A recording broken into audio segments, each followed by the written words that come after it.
జిల్లాలో భువనగిరిలో పర్యటనలో భాగంగా కాంగ్రెస్ పార్టీలో ముఖ్యమంత్రి అయ్యేటువంటి అర్హత ఉన్నటువంటి వాళ్ళలో నాతో పాటు కోమటిరెడ్డి వెంకరెడ్డికి మాత్రమే ఉందనేటువంటి స్టేట్మెంట్ చేశారు. తర్వాత ఇంకొక క్వశ్చన్ దీనికి ఆడాను. ఉమ్మడి ఖమ్మం జిల్లాలో 3 మంత్రి పదవులు ఉన్నాయి, ఉమ్మడి నల్గొండ జిల్లాలో కూడా 3 మంత్రి పదవులు రానున్నాయనేటువంటి చర్చ ఉంది. కోమటిరెడ్డి రాజగోపాల్ రెడ్డి గారు ఇంట్రెస్ట్ ఉన్నారు అనేటువంటిది. ఈ రెండింటి మీద మీ కామెంట్ ఏంటి? దాని మీద కామెంట్ ఏముంటుంది? నాకు ముఖ్యమంత్రి కాదు, నాకు మంత్రి పదవి కావాలని కూడా మన ఢిల్లీకి పోలే, క్యాంపులో ఉండాలని ఆదేశించింది పార్టీ. నా రూమ్లోకి వెళ్ళి 3 nights 4 days బయట కాలు కూడా పెట్టలే. చాలామంది నాయకులు ఢిల్లీకి పోయినరు. సరే ఎవరెవరు పోయినరో మీ అందరికి తెలిసి నేను వాళ్ళ మీద అంటే సీనియర్ నాయకులుగా అందరు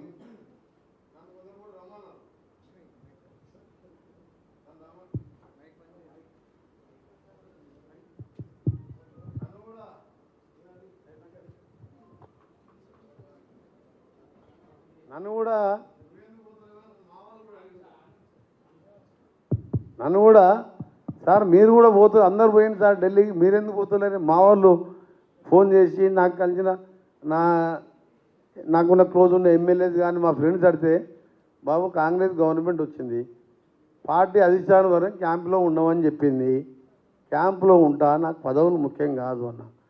ముఖ్యమంత్రి గారు అన్న అకేషన్ ఏంటంటే, మేము ముఖ్యమంత్రి గారి నాయకత్వంలో ఒకసారి ముఖ్యమంత్రిగా ఎమ్మెల్యేలు హైకమాండ్ నిర్ణయించిన తర్వాత రేవంత్ రెడ్డి గారి నాయకత్వంలో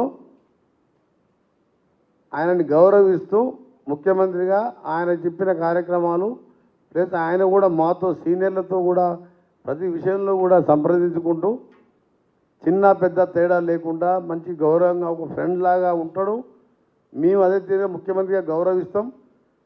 ఆయన మా దగ్గర ఒక పనికిరాలిన లీడర్ ఉన్నాడు, 10 ఏళ్ళు మినిస్టర్గా ఉండి తలకాయ ఎత్తాడు తప్ప పైకి తీయడు. ప్రెస్ వాళ్ళు పోయి నమస్తే పెట్టినా నమస్తే పెట్టాడు. ఆయన గింతే ఉంటాడు చూస్తానికి.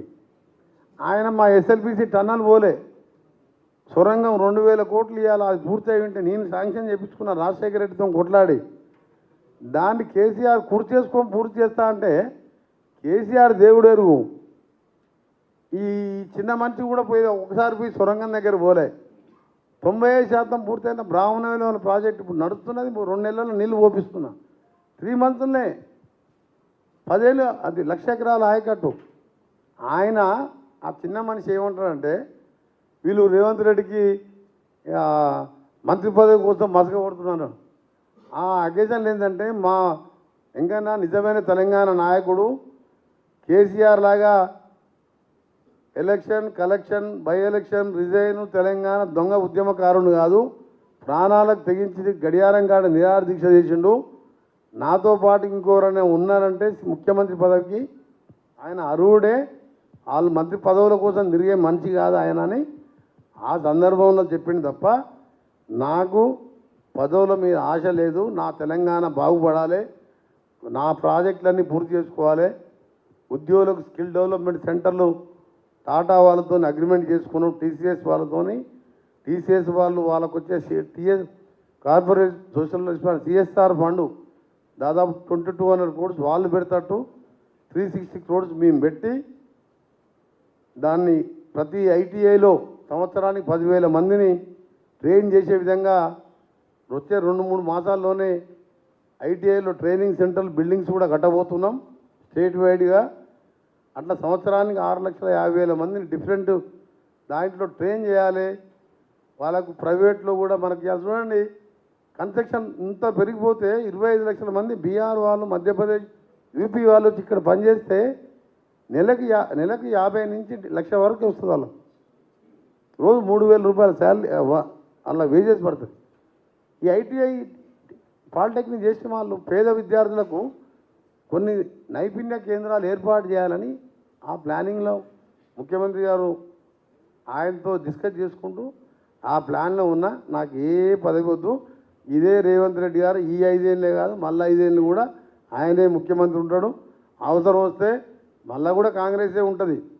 ఇచ్చింది కాంగ్రెస్ పార్టీ, తెలంగాణ ఇచ్చింది కాంగ్రెస్ కాబట్టి ఇక వేరే పార్టీకి ఛాన్స్ లేదు. 10 ఏళ్ళే కాదు 20 ఏళ్ళైనా కాంగ్రెస్ పార్టీ అధికారం ఉన్నది. కేసీఆర్ రేవంత్ రెడ్డి గారే మళ్ళీ 5 ఏళ్ళు అంటే 10 ఏళ్ళు ముఖ్యమంత్రి ఆయనే ఉంటాడు. Sir Pratap 10 TV sir. Sir Pratap 10 TV. మీరేమో కాంగ్రెస్ గవర్నమెంట్ ఉంటుందంటారు. రేవంత్ రెడ్డి ఏమో నన్ను కుర్చీ నుంచి దించేసి కుట్ర జరుగుతుంది అంటున్నారు. కేసీఆర్ ఏమో ఈ గవర్నమెంట్ 3 రోజులు 4 రోజులు అని ఆయన అంటున్నాడు. బీజేపీలో డబుల్ ఇంజన్ సర్కార్ వస్తుంది అని అంటారు. కొంతమంది బీజేపీ ఎమ్మెల్యేలు కూడా మీ మీద ఆరోపణలు చేశారు. ఎమ్మెల్యేలు నా దగ్గర ఎమ్మెల్యేలు ఉన్నారు, మీరు కోమటిరెడ్డి వెంకటరెడ్డి నెక్స్ట్ షిండే కాబోతున్నారు అని చెప్పేసి కామెంట్ చేస్తున్నారు.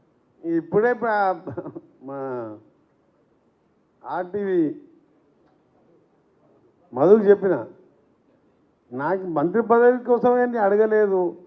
నేను పోయా ఢిల్లీకి పోతుంటుంది, నాకు పోయి ఇది కాదు అది కావాలి ఇది ఎవ్వరూ లేరు. అందరూ కూడా ఇంక్లూడింగ్ ఉత్తమ్ కుమార్ రెడ్డి లాంటి వాళ్ళ సీనియర్లు కూడా ఒక టీం లాగా రేవంత్ రెడ్డి గారి నాయకత్వంలో ఫ్యామిలీ కేసీఆర్ లాగా ఆయన చేతులు పెట్టుకొని ఇవ్వడం. ఆయననే వయసులో పెద్దవాడు అన్న రా అన్న కూర్చో అంటాడు. ఎమ్మడే ఏమైనా పని చెప్పినా ఇమీడియట్గా రెస్పాన్స్ ఇస్తాడు.